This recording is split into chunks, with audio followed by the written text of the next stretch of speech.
Muito bom dia, graça e paz do Senhor sobre todos aqueles que nos escutam nesta manhã. A minha saudação especial vai para todos os alunos e todos os professores, desde o pré-escolar até o universitário, que vão começar o ano letivo no próximo dia 1 de outubro. Este ano letivo vai ser marcado por muitas mudanças. Primeiro, os alunos, os professores vão ter que usar máscaras, viseiras, vão ter que respeitar o distanciamento social, lavar as mãos e manter as mãos limpas. A configuração das salas de aula vai ser diferente. O horário de aulas, quantas mudanças! Quantas mudanças! A Bíblia também nos fala de algumas mudanças para os estudantes, nós temos também para os professores. No livro de Daniel, fala-nos de um rei chamado Nabucodonosor, que governava a Babilônia, hoje Iraque. Cercou Jerusalém e prendeu o rei, apanhou muitas riquezas e pediu que escolhessem jovens da linhagem real, nobres, e exigiu que teriam que ter algumas características, sem defeito algum, formosos no parecer, instruídos em toda a sabedoria, sábios em ciência, entendidos no conhecimento e que tivessem habilidade para viverem no palácio. 4 jovens foram então escolhidos e também levados, e foram eles Daniel, Ananias, Misael e Azarias. Eles eram ainda muito novos, mais ou menos da idade de alguns dos nossos adolescentes que vão começar o novo ano escolar. Deviam ter mais ou menos 12 a 16 anos de idade. Cada um deles tinha um significado, cada nome deles tinha um significado na sua língua hebraica. Ananias significava Deus tem sido gracioso. Misael, quem é como o nosso Deus? Daniel, ele me tem ajudado. E Azarias, Deus me tem ajudado. Ele me tem julgado, Daniel, e Azarias, Deus me tem ajudado. Todos esses nomes desses jovens incorporava o nome de Deus. Os seus nomes, quando chegaram à Babilônia, foram mudados, enfrentaram mudanças. Daniel passou para Belsazar, Ananias, Sadraque, Misael, Mesaque, Azarias, Abednego. Podia ser difícil para cada um deles viver com nomes diferentes. Era como se não tivessem o seu bilhete de identidade. E como sentiram esses jovens adolescentes com tantas mudanças, principalmente dos seus nomes? Tinham que aprender muita coisa nova. Longe dos pais, mudança dos seus nomes, longe da terra, novo meio, nova comida, não tinham cachupa, novos costumes. E ainda tinham de estudar uma língua estranha, que era chamada língua dos caldeus. O programa educacional deles incluía muito estudo das ciências, arquitetura, agricultura, matemática, astronomia, astrologia e ainda por cima aquela língua difícil, tudo novo. Então os estudantes também tinham que ter habilidade para viver no palácio do rei. Viver no palácio exigia viver no palácio podia não ser fácil, exigia habilidade, capacidade e também competência para viver ali. E com essas mudanças, os jovens tinham muito para murmurar, tinham tudo para murmurar. Tantos problemas, tanta saudade da família, tinham tudo para ficar revoltados, desistir de tudo. E não seria fácil viver. Como poderiam resolver todos estes problemas? Vamos ouvir. Daniel, então, assentou no seu coração, resolveu, decidiu. Bom dia, graça e paz do nosso Senhor Jesus Cristo. Este é o dia que Deus tem feito em sua graça e misericórdia e com muita alegria iremos exaltar seu nome com hinos, com leitura da palavra, e nossa oração é que Deus possa abençoar a cada cabo-verdiano aqui no país e também na diáspora. Convido a todos para um tempo de oração. Oremos. Senhor Deus, nosso Pai, nós te agradecemos pelo milagre da vida.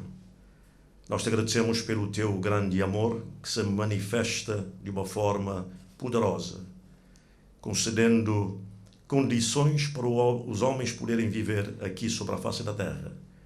Te agradecemos pelo ar que respiramos, te agradecemos pela água, te agradecemos pelo vestuário, pelo alimento, te agradecemos pela comunhão preciosa que temos uns com os outros. Te agradecemos pela bênção também de estarmos reunidos em muitos lugares, exaltando o soberano nome de Deus. Eu oro que toques a todos os seres humanos, os que têm saúde e aqueles que estão também privados de saúde, nos hospitais, nas prisões, levando consolo, alento a quantos perderam familiares, e dá-nos um dia de muita alegria. Tu amas o teu povo, tu amas o teu rebanho, e o teu desejo é que cada ser humano viva na dimensão da graça e do amor de Deus. Pedimos a tua bênção, agora e para sempre, no santo nome de Jesus. Amém.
Mas Deus promete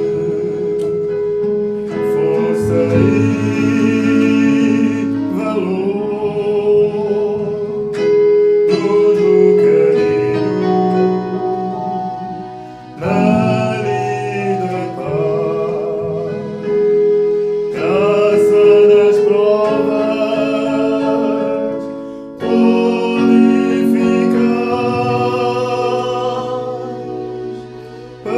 perfeita simpatia,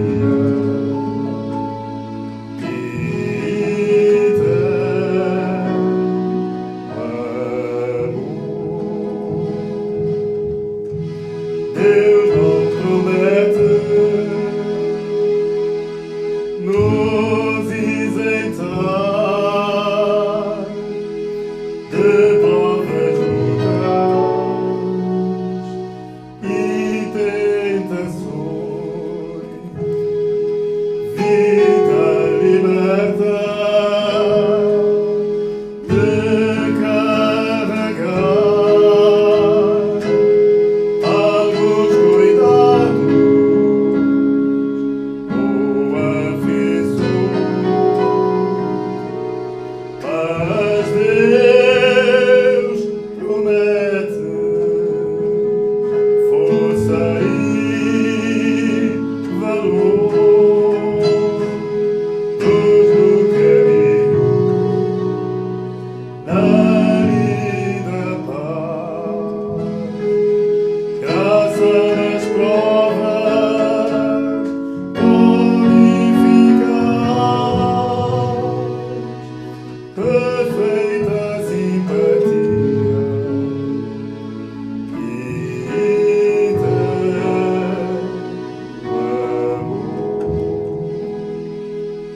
Deus não promete calmo viver, luzes sem sombra, no viajar, planos sem montes para vencer, mar sempre calmo para cruzar, mas Deus promete força e valor, luz no caminho, na lida paz, graça nas provas, sempre eficaz, perfeita simpatia,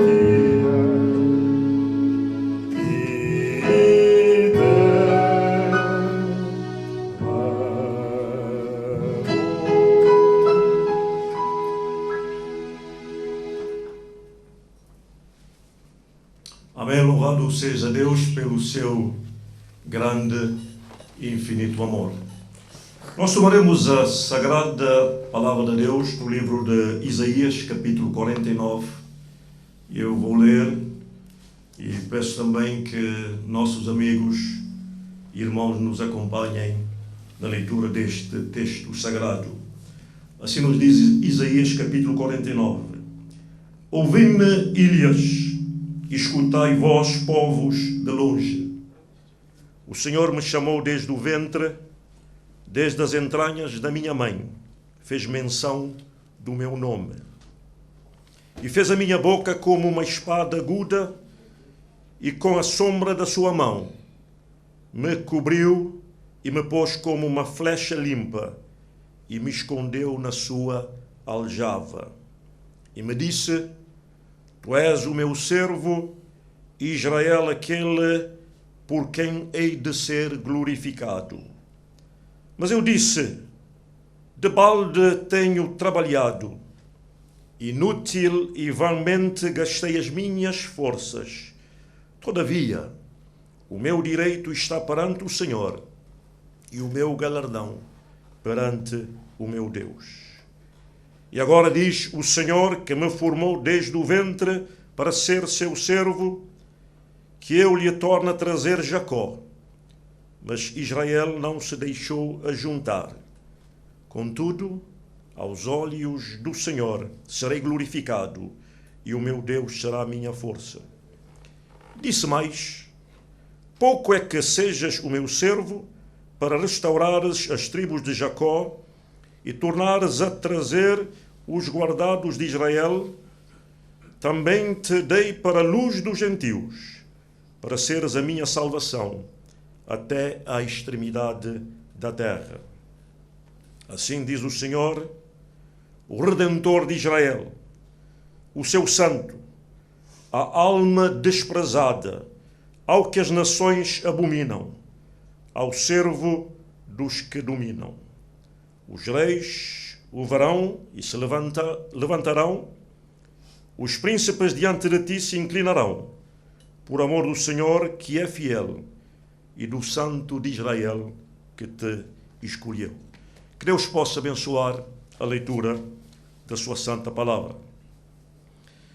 Este é um texto profundo que retrata um momento histórico na vida do povo de Deus, mas também um texto que retrata a nossa vida hoje. A Santa Bíblia não só contempla aspectos da história, mas tem ensinamentos profundos que extravasam as gerações, e entendemos que este texto de Isaías se adapta muito bem ao nosso tempo. E esta é uma mensagem que é dirigida por Deus a todos aqueles que estão debaixo de um grande peso de desencorajamento. Quando olhamos para a nossa própria vida, experimentamos uma certa depressão ao percebermos que não conseguimos realizar muita coisa. Nós tínhamos em nossa mente vários sonhos e vários ideais, e sentimos que os sonhos, de alguma forma, não foram ou não estão sendo concretizados. E quando levantamos os olhos, a tendência é ver para as outras pessoas, e muitas vezes chegamos à conclusão de que outros conseguiram realização e nós não conseguimos realização. E esta comparação traz ao coração do homem um sentimento de fracasso e de incapacidade. Lançamos um olhar para o passado e percebemos os momentos difíceis da nossa vida. Quanta rejeição, quanta sensação de incapacidade e de fraqueza. Fizemos tudo o que humanamente era possível fazer, demos tudo quanto nós tínhamos para realizar sonhos, e chegamos ao ponto de clamar, como o homem de Deus clama aqui: trabalhei em vão, me esforcei por nada, tudo foi futilidade. E aquela carga de percebermos que nem perto chegamos dos alvos que tínhamos para a nossa existência aqui na Terra. Meu irmão e meu amigo, eu quero dizer-te hoje de manhã que este peso de desencorajamento não é um peso isolado que tu estejas a sentir hoje na tua vida, mas representa a história de muitos grandes servos de Deus ao longo da história, quando contemplaram para a sua existência e chegaram a exclamar como clamou o homem aqui: em vão eu trabalhei e tudo o que eu fiz não resultou em coisa alguma. No texto sagrado da Palavra de Deus, nós temos o grande servo do Senhor, conhecido como Elias. Elias, o homem que desafiou a corte daqueles dias. Elias, o homem que foi mais rápido do que as carruagens do rei Acabe. Elias que orou e Deus impediu que as chuvas caíssem sobre a face da terra. E a palavra do Senhor nos diz que com o mesmo poder Elias intercedeu. E as chuvas tocaram os campos de Israel.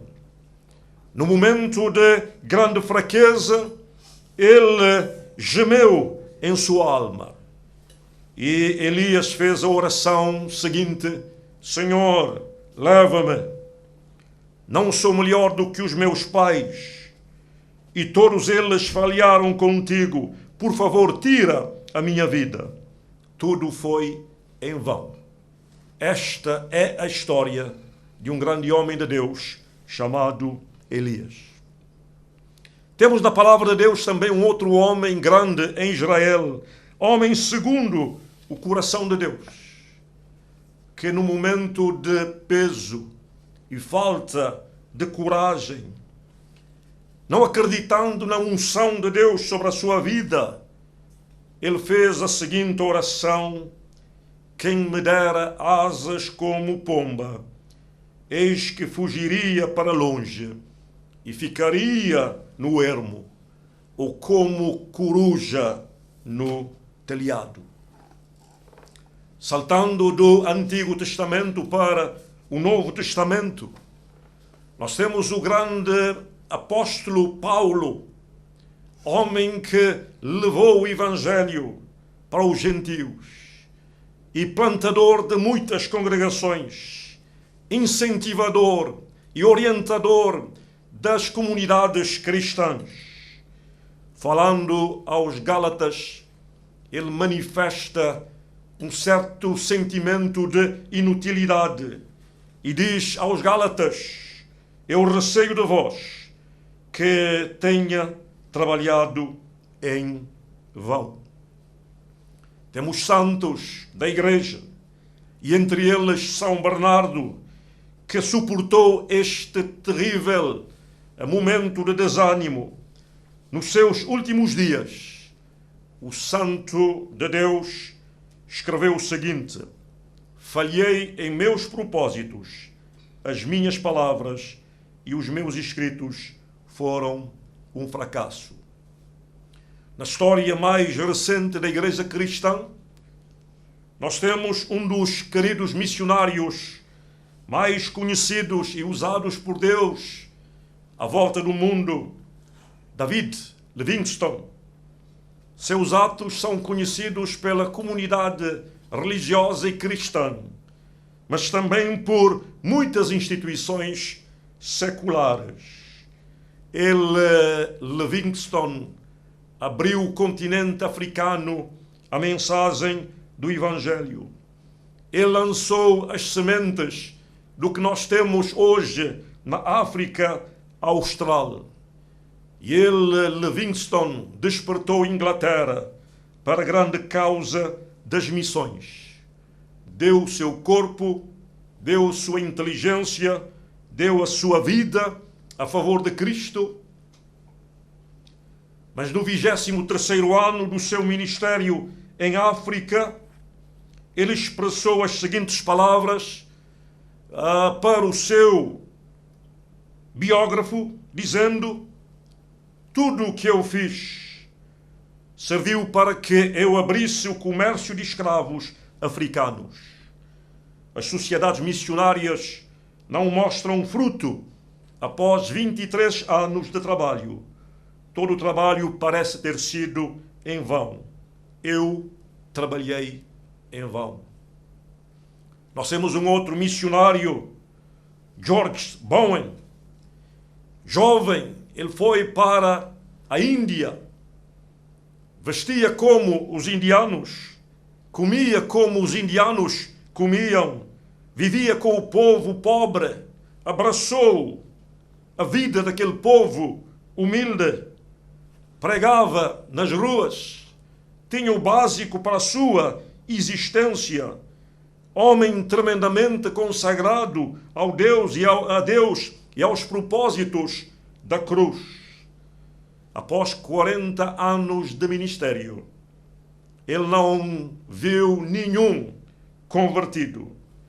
E ele, homem que incendiou o coração de muitos outros homens com sua consagração a Cristo, ele disse o seguinte de uma forma muito clara: sou o ser mais inútil da igreja. Deus me fere e esmaga com desapontamentos. Ele me edifica e então permite que eu caia de novo ao nada. Eu gostaria de ter a companhia de Jó e simpatizo com Elias. Todo o meu trabalho foi em vão. Após apresentar este quadro, nós diríamos hoje como é possível grandes homens de Deus manifestarem este espírito de incredulidade.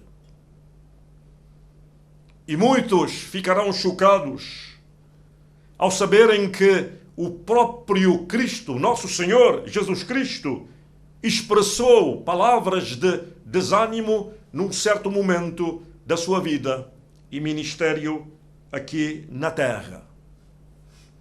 Deus, o Pai, tinha dito: este é o meu filho, em quem eu tenho muito prazer. E logo a seguir nós temos este filho que dava prazer a manifestar algum desânimo e algum desapontamento. E Cristo, Jesus, viveu momentos de angústia e de dificuldades. E quando nós lemos que o nosso próprio Senhor enfrentou momentos de desânimo, percebemos melhor o texto que temos em Hebreus 4:15, que Ele, Cristo, percebe os momentos da nossa vida. Ele próprio, Cristo, simpatiza com as nossas fraquezas. Ele veio para cumprir uma missão num tempo difícil. E a história nos diz que os dias de Israel eram dias tão difíceis. Joséfo, historiador, disse: se Cristo não tivesse chegado, a história de Israel poderia ser como a história de Sodoma e Gomorra. Jesus recebeu as credenciais do Pai. Ele foi comissionado por seu Pai. Ele recebeu a autoridade do seu Pai. E a Bíblia nos diz que ele chegou para os seus.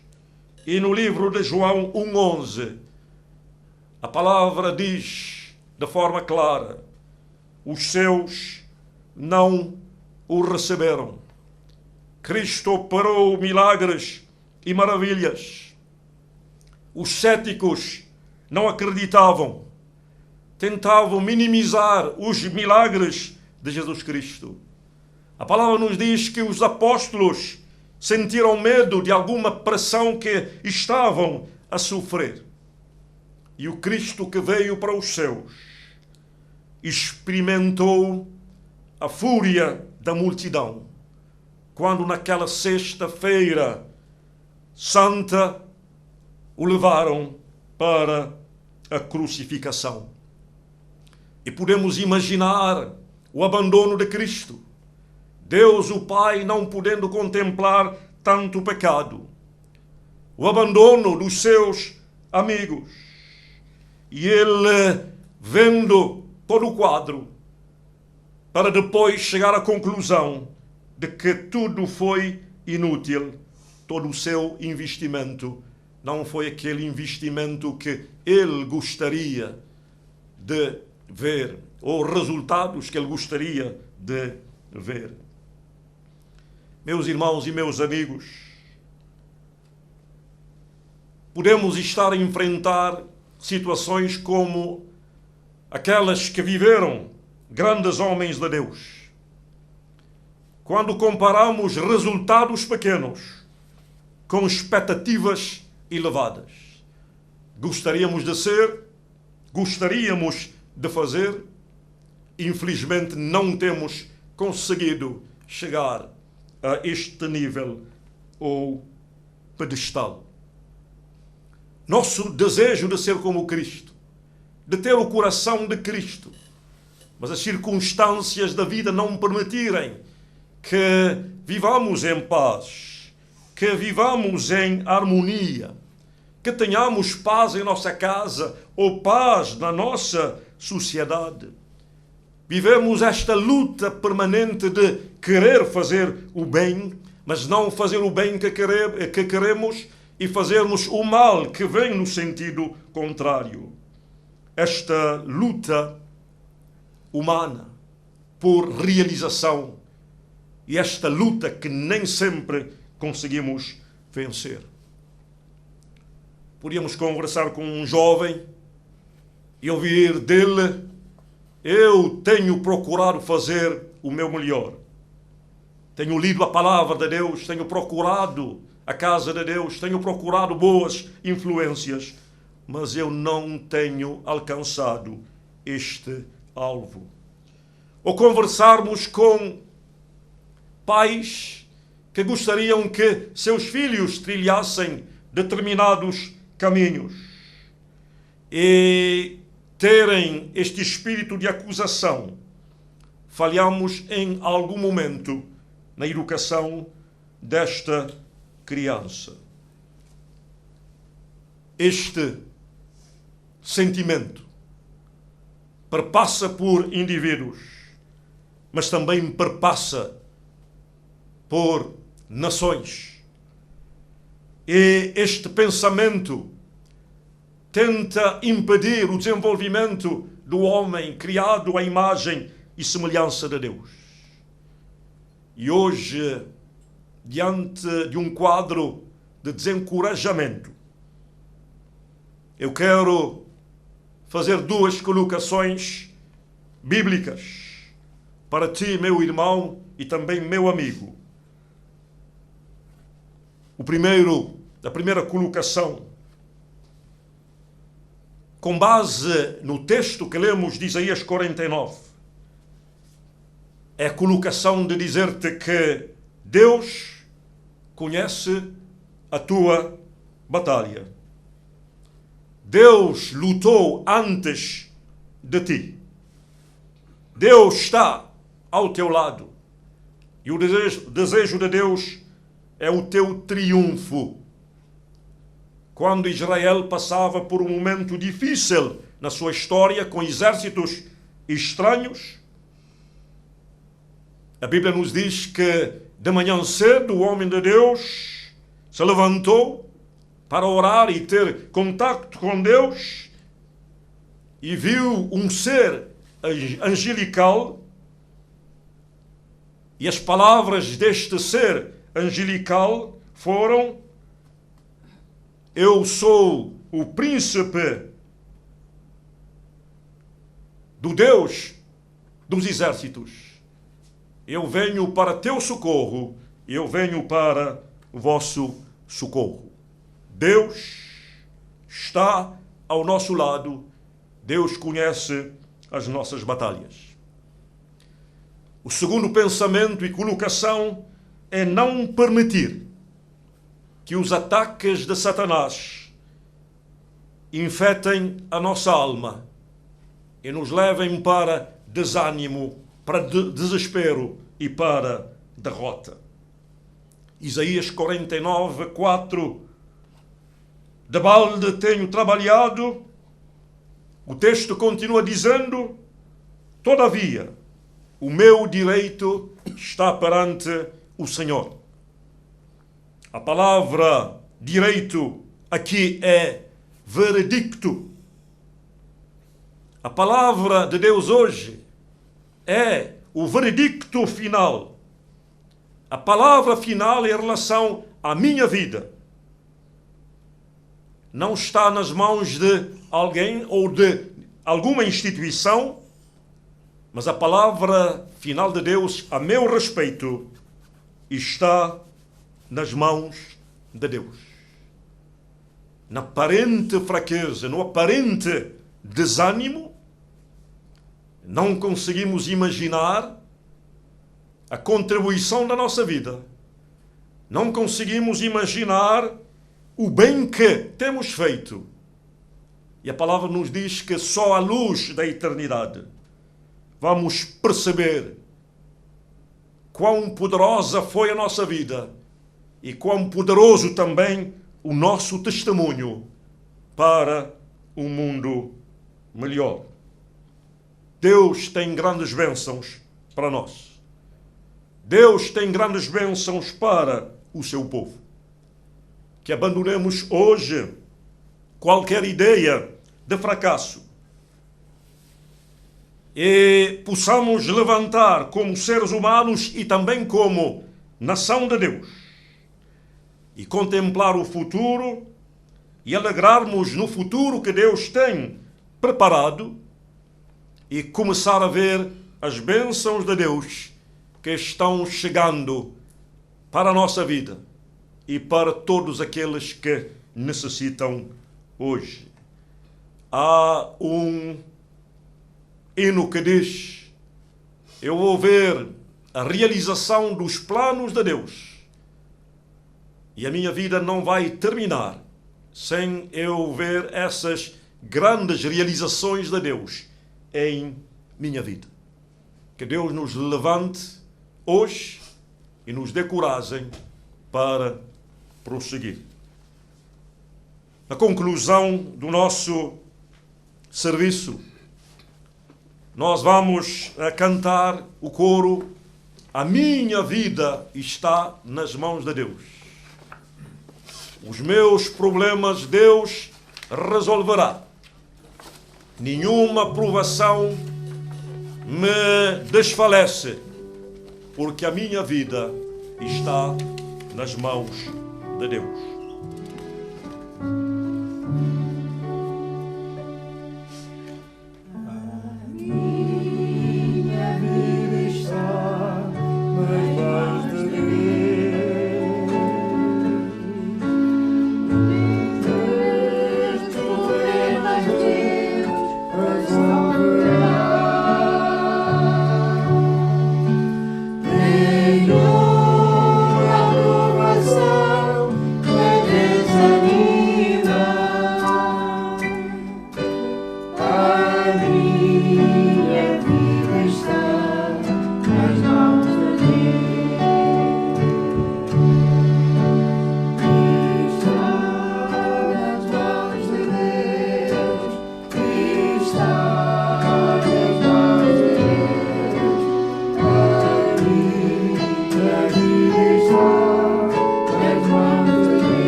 Oremos. Deus nosso Pai, te agradecemos por este dia. Te agradecemos pela tua presença nas nossas vidas. Oramos que todos possam ser encorajados com a bênção do Deus Pai, do Deus Filho e do Deus Espírito Santo.